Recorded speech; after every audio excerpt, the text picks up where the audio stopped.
오늘 우리가 함께 읽은 이 7절 말씀은 결혼 생활에 있어서 반드시 지켜야 될 계명이라고 할 수 있습니다. 성경에서 말하는 간음은 결혼 생활 밖에서 하는 모든 성관계를 말합니다. 성관계는 하나님이 친히 만드신 결혼 안에서만 허락된 것이기 때문입니다. 하나님은 간음하는 자를 심판하십니다. 십계명의 6절 말씀, 살인하지 말라라는 그 죄로 무섭게 취급하고 그와 같이 동일하게 다루고 계신다는 것입니다. 간음을 살인죄와 동일한 무게로 취급하는 것은 하나님이 형상대로 지음받은 남녀를 하나님이 창조 목적을 위해 친히 만드신 결혼 생활을 파괴하는 것이기 때문입니다. 그러므로 간음죄는 하나님이 친히 만드신 결혼을 더럽힘으로 하나님의 창조 목적을 파괴하는 무서운 죄이기 때문입니다. 그럼 하나님이 결혼을 통해 이루고자 하신 창조 목적은 무엇입니까? 이 말씀을 보면 하나님께서 생육하고 번성하라는 말씀을 하셨을 때 그 창세기의 그 약속의 말씀이 하나님께서 단순히 이 땅에 진짜 많은 사람들을 이렇게 낳아서 온통 가득 차게 하라는 그런 말씀으로만 보이는데요. 사실 그런 말씀이 아닙니다.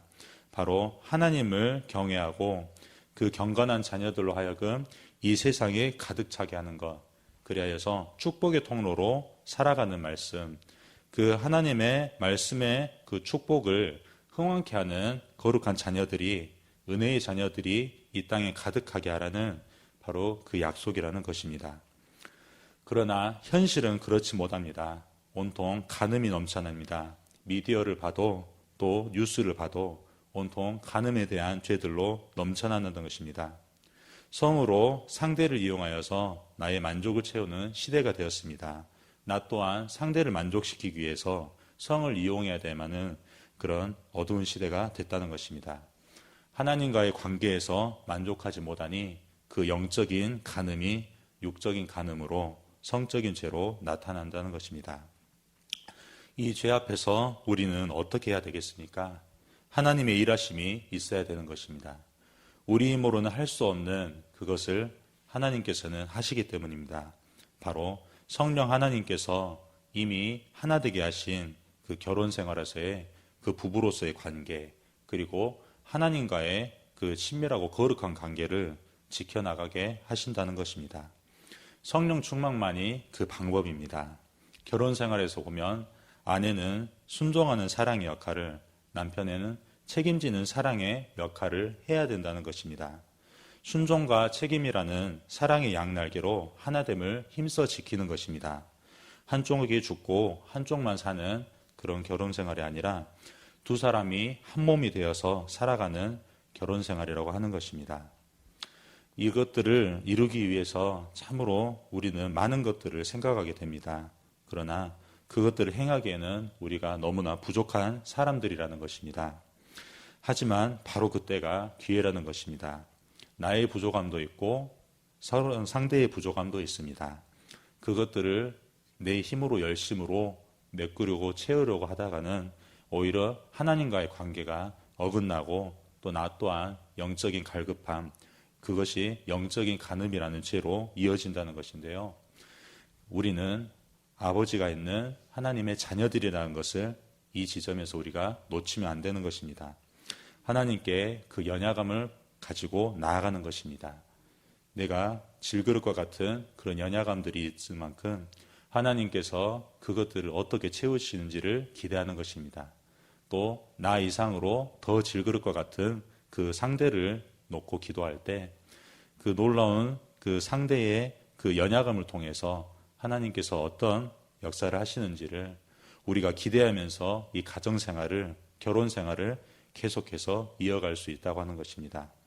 비로소 하나님이 뜻하신 결혼생활, 우리 부부가 만나서 우리가 주인 되는 결혼생활이 아니라 하나님만이 주인 되는 결혼생활을 할 수 있다는 것입니다. 참으로 이 놀라운 이야기들을 현실로 살아내는 이웃들을 많이 보게 됩니다.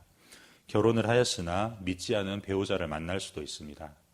결혼을 약속하면서 또 신앙생활을 약속하는 그런 만남을 이어왔으나 사실 결혼을 하고 나서 그것들이 지켜지는 일이 너무나도 보기 힘든 때가 많은 이유들이 있습니다. 하지만 꿋꿋이 하나님 한 분만 바라보면서 그것들을 지켜내고 또한 이겨내는 그런 모습들도 보게 됩니다. 기도를 할 수밖에 없는 그런 상황들이 있었다는 것입니다. 그런 와중에도 삶을 살아가게 내기가 쉽지 않기에 많은 우여곡절들이 있습니다. 질그릇과 같은 나의 형편과 처지는 더더욱 손도 댈 수 없는 그런 어려운 처지에도 이렇게 놓이게 된다는 것입니다. 무엇을 담든지 어떤 것들을 행해든지 그것들이 채워지지 않고 허투루 다 버려지는 것만 같은 그런 결혼 생활과 가정 생활과 인생들이 있었다는 것입니다. 하지만 하나님께서는 그 질그릇과 같은 인생을 바라보고만 계시지 않다는 것입니다. 계속해서 그것들을 통해서 나의 응답이 지연되더라도 또 나의 어떠함이 나아지지 않더라도 하나님께서는 태초부터 나를 창조하시고 그 구원부터 천국에 이르기까지 그 있어야 될 모든 상황들과 환경을 고려하시면서 그 응답도 하나님께서 잠시 미루신다는 것입니다. 하지만 우리가 기억해야 될 것이 있습니다. 성경에서는 많은 간음의 죄들이 범해졌습니다. 다윗도 그렇고 또한 하나님께서 창조하신 그 모든 창조 세계 질서에 있어서도 그런 간음의 죄에 빠진 사람들이 많았다는 것입니다. 그러나 그것들이 결코 하나님의 그 사랑의 그 역사에서 구원의 계획에서 끊어낼 수가 없다는 것입니다. 창세기에서부터 계시록까지 읽어보면은 하나님께서 얼마나 그것들에 대해서 붙들고 계시는지를 알 수 있습니다. 하나님께서 창설하신 에덴 동산에서 아담과 하와는 영적인 간음에 빠져 그렇게 죄를 범했고 하나님을 떠나갔습니다. 그 이후로도 하나님께서는 인류를 끊임없이 지켜보시면서 사랑을 더하셨습니다. 그러나 죄의 흥황 때문에 결국엔 하나님께서 노아의 홍수 때 물로 한 번 더 심판하시고 새롭게 시작하셨습니다. 그럼에도 불구하고 계속해서 인류는 죄 가운데 빠져서 하나님을 떠났습니다. 바벨탑 사건도 그렇고 또 여러 가지 성경의 사건들로도 우리가 얼마나 하나님을 잘 떠날 수밖에 없는 존재인지를 나타나게 됐습니다. 그러나 하나님께서는 그 상황 가운데서도 계속 우리 인류를 붙잡고 우리 사람을 붙잡고 또 우리 부부를 그렇게 붙잡고 계셨다는 것입니다. 그리하여서 계속해서 우리가 하나님을 찬양하고 역사하고 고백하고 기도하는 이 그리스도인의 생활들을 계속해서 이어가게 하셨다는 것입니다. 오직 답은 하나님만 가지고 계십니다. 그것들을 계속해서 붙잡고 이어가시는 것은 하나님의 일하심이고 하나님의 역사라는 것입니다. 그리하여서 우리는 간음하지 말고 간구해야 됩니다. 영적인 공고함이 그 갈급함이 하나님으로만 채워져야 되는 것들이 다른 것들로 채워지지 않도록 우리가 계속해서 기도해야 된다는 것입니다. 잠시 잠깐 실수를 할 수도 있습니다. 또 그것 때문에 내 삶이 참 곤란하게 될 때도 있습니다. 하지만 우리에게는 회개가 있습니다. 죄를 용서해달라고 하나님께 두려움에 떠는 그 회개가 아니라 다시 한번 그리스도인으로 살아가게 해달라고 하나님 앞에 서면서 언제 어떤 일이 있었냐는 듯이 우리가 다시 한번 말씀에 새롭게 서서 살아갈 수 있다는 그런 회개를 우리가 구할 수 있다는 것입니다. 가지치기 하듯이 상한 갈대를 꺾지 아니하고 꺼져가는 등불을 끄지 아니하는 그 주님의 성품을 우리가 다시 한번 경험하는 기회입니다. 넘어져도 아주 고꾸라지지 아니하고 붙잡으시는 하나님의 일하심에 동참하는 여기 오신 모든 분들이 되시기를, 이 새벽에 기도하시는 모든 분들이 되시기를 주님의 이름으로 축원합니다. 아멘. 우리 함께 기도하시겠습니다. 오늘 새벽에 주신 말씀을 묵상하면서 함께 기도하시겠습니다.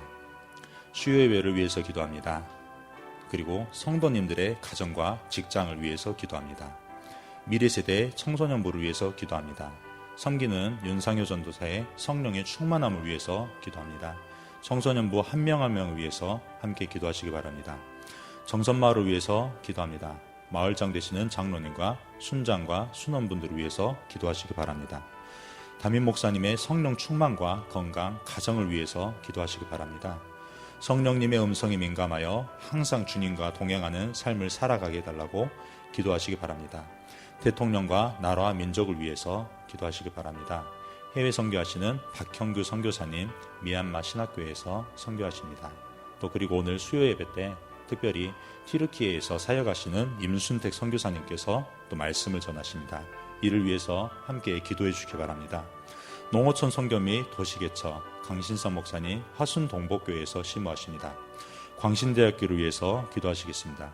교수님들이 연구하고 가르치는 일에 집중할 수 있는 환경이 되도록 기도 제목을 가지고 함께 기도하시겠습니다.